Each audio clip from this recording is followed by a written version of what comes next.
ብዙዎች ማንቸስተር ሲቲን የሚወድም ሆነ የሚጠላ እግር ኳስን የሚያውቅ ከሆነ ኬቨን ዴ ብሩይንን ሊያደንቅ ይገባዋል ይላሉ።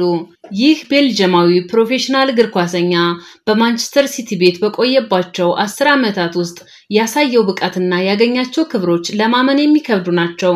የ33 ዓመቱ የአማካይ ስፍራ ሞተር በሲቲ ቆይታው 422 ጊዜ ተሰልፎ 285 የጎል ተሳትፎ አስመዝግቧል።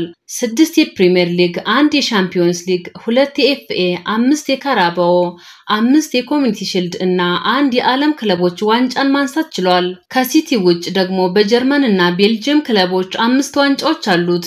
በጥቅሉ አሁን 25 ዋንጫዎችን መደርደሪያው ላይ አከማችቷል። ኬቨን ዴ ብሩይን የፕሪሚየር ሊግ ምርጥ ተጫዋችነትን ጨምሮ 68 ዕውቅናና ሽልማትን ሰብስቧል።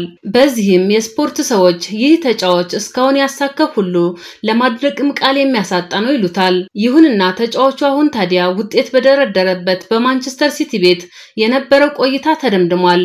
በ37ኛው ሳምንት ጨዋታ ላይ ሽኝት ሲደረግለትም አሰልጣኝ ፔፕ ጋርዲዮላን ጨምሮ በኢታድ የነበረው ታዳሚ እንባ በእንባ ሆኖ ታይቷል። ኬቨን ዴ ብሩይን ለደጋፊዎች መልእክት ባስተላለፈበት ወቅት ከ10 ዓመታት ቆይታ በኋላ አሁን የመሰናበቻ ጊዜው ቢሆንም እኔና ቤተሰቤ ሁሌም እንወዳቸዋለን፣ በቅርቡም እንደማገኛችሁ ተስፋ አድርጋለሁ ሲል ተናግሯል። ማንቸስተር ሲቲዎችም ለክለባቸው ታላቅ ሰው ኬቨን ዴ ብሩይን ከኢታድ ስቴዲየም ፊት ለፊት ሐውልት እንደሚገነቡለት አረጋግጠዋል። ሁሌም ሜዳ ላይ ከልዩ ፈጠራና ተነሳሽነት ጋር መሆንን አብዝቼ እፈልጋለሁ ያለው ዴ ብሩይን ይህም ተመልካችን እንዳስደሰተ ገምታለሁ ብሏል። አሁንም የትም ብሄድ ያለኝን ለማስቀጠል ጥረት ከማድረግ ወደ ኋላ የምለው ነገር አይኖርም ሲልም አክሏል። የሲቲ ደጋፊዎች ባነሮቹን ይዘው ለዴ ብሩይን ያላቸውን ፍቅርና አክብሮት ገልጸውለታል። እንደ ሃላንድ ያሉ ተጫዋቾች ደግሞ ደጋፊዎች ለሽኝት ላዘጋጇቸው ባነሮች ገንዘብ ጭምር ሲሰጡ ነበር ተብሏል። ይህ ዴ ብሩይንን ያለውን ተወዳጅነት ያመለክታል። በርካታ ደጋፊዎችም ተጫዋቹ ለምን በክለቡ አይቆይም የሚል ጥያቄ እያቀረቡ ናቸው ይባላል። በእርግጥ ኬቨን ዴ ብሩይንም በሲቲ ቤት ለመቆየት ፍላጎት ነበረው ነው የሚባለው። አሰልጣኝ ፔፕ ጋርዲዮላ በበኩላቸው የዴ ብሩይን ስንብት የክለቡ ውሳኔ መሆኑን ገልጸው 10 ዓመታትን ከብዙ ውጤት ጋር የቆየ ባልደረባ ሲለይ ይጨንቃል ሲሉ ተደምጠዋል። በሽኝቱ ላይ ሲያለቅሱ የታዩት አሰልጣኙ በሁኔታው በእጅጉ ማዘናቸውን ጠቅሰዋል። ዴ ብሩይን በሲቲ ቤት ከፍ ያለ ስፍራ አለው ያሉት ፔፕ ጋርዲዮላ ደጋፊው ያሳየው ክብርም ተጫዋቹ ምን ያህል በስፖርት ቤተሰቡ ልብ ውስጥ እንደገባ የሚያመለክት ስለመሆኑ ተናግረዋል። እሱን ለመተካት ከባድ ነው ሲሉም ጠቁመዋል።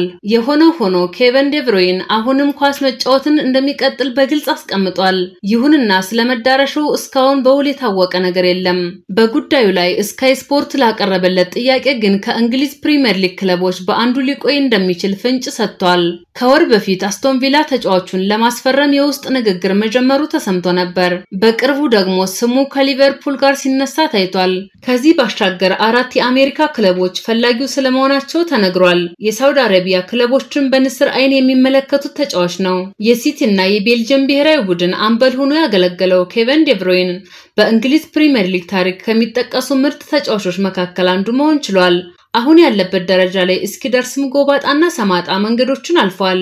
ገና በ6 ዓመቱ የትውልድ ከተማውን እግር ኳስ ክለብ የተቀላቀለው ዴ ብሩይን እድሜው 21 ዓመት እስኪሞላ በዚያው በሀገሩ በተለያዩ ክለቦች ተጫውቷል። ጀንክ ከተባለው ክለብ ጋርም 3 ዋንጫዎችን አንስቷል። እንደ አውሮፓውያን አቆጣጠር በ2012 ደግሞ የእንግሊዙን ክለብ ቸልሲን በ7 ሚሊዮን ፓውንድ ተቀላቅሏል።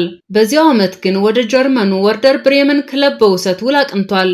ወደ ቸልሲ ከተመለሰ በኋላ ደግሞ ብዙም ሳይቆይ ወደ ሌላው የጀርመን ክለብ ወልፈስበርግ በ18 ሚሊዮን ፓውንድ ተዘዋውሯል። በዚህ ክለብ አቅሙን የበለጠ ያዳበረው ዴ ብሩይን 2 ዋንጫዎችን ከፍ ማድረግ ችሏል። በማንቸስተር ሲቲ አይን የገባውም በዚህ ክለብ ባሳየው ድንቅ ብቃቱ ነበር። በ2015 ሲቲን የተቀላቀለው ዴ ብሩይን የተዛወረበት 55 ሚሊዮን ፓውንድም በክለቡ ታሪክ ሪከርድ የያዘ ነበር። ዴ ብሩይን በወቅቱ ከሲቲ ባሻገር በእንግሊዝ ፕሪሚየር ሊግም ሁለተኛው ውድ ተጫዋች ነበር። በውድ ገንዘብ ሲቲን የተቀላቀለው ዴ ብሩይን ታዲያ ለክለቡ ውድ የሚባሉ ስኬቶችን ማጎናጸፍ ችሏል። በክለቡ የ10 ዓመት ቆይታው 20 የተለያዩ ዋንጫዎችን አንስቷል። ይህ ክብር ለእሱም ለሲቲም ብቻ ሳይሆን ለእንግሊዝ ፕሪሚየር ሊግ ጭምር የሚሆን ነው ይባላል። ኬቨን ዴ ብሩይን ለሀገሩ ቤልጂየም ብሔራዊ ቡድን ከ100 ጊዜ በላይ ተሰልፏል። በ2018 ዓለም ዋንጫ 3ኛ ደረጃን ይዞ አጠናቋል።